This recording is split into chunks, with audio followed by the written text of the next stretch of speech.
All right, today we're going to talk about a virus you've probably heard of, but I bet you don't know its most devastating secret. When you hear rubella or German measles, you probably think, oh yeah, that's just some harmless childhood rash, right? But what if that's not even close to the whole story? What if the rash is the least important thing about this virus?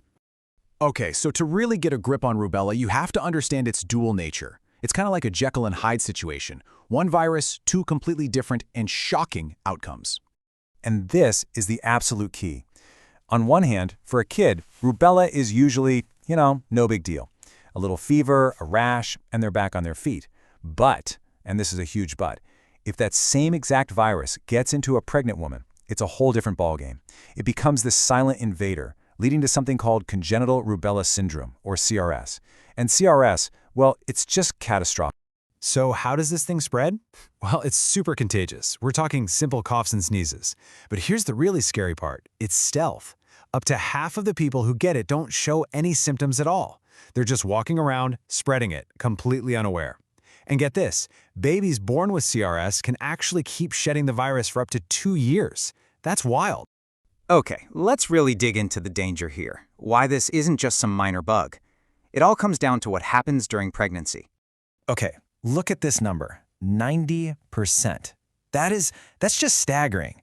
What it means is, if a mom gets rubella in her first trimester, when everything is just starting to form, there is a 90% chance that her baby will develop CRS. Just let that sink in for a second. 9 out of 10. It's an absolutely terrifying roll of the dice. And that 90% risk isn't just a number. It translates into a lifetime of incredible challenges. We are not talking about something minor here. We're talking about severe, permanent disabilities. Things like deafness, blindness because of cataracts, major heart defects, and profound intellectual disabilities.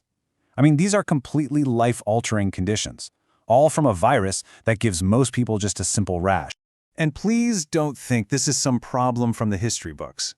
It's not. Right now, as we speak, around 100,000 babies are born with CRS every single year. This is happening mostly in regions where vaccination rates are low. It's a tragedy, and the worst part is it's almost entirely preventable. This chart just lays it all out, doesn't it? Look at the left side, regular rubella. A little fever, a headache, a rash, stuff that goes away. Now look at the right, CRS. Growth delays, heart defects, cataracts, hearing loss, permanent, life-changing conditions. The difference is just night and day. Okay, so that was pretty heavy, but here's the thing.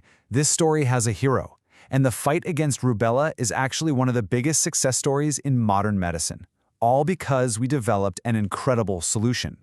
This timeline right here shows you the turning point.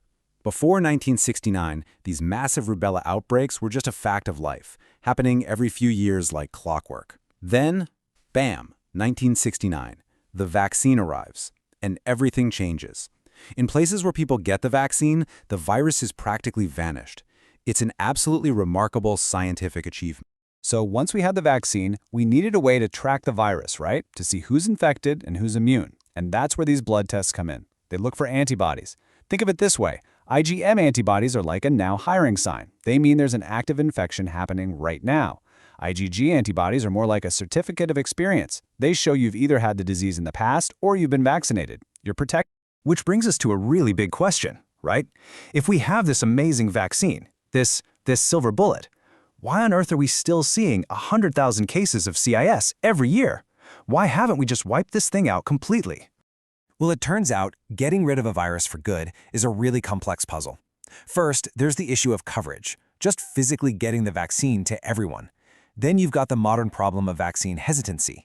Add to that, global travel means the virus can be reintroduced to places that had eliminated it.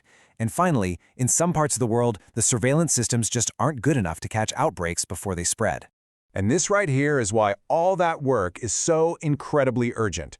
There's no cure for rubella, no magic pill. Once you're sick, all doctors can do is help you manage the symptoms. Rest, fluids, that's about it. There is no specific drug to kill the virus. That means prevention, vaccination, is literally our only weapon.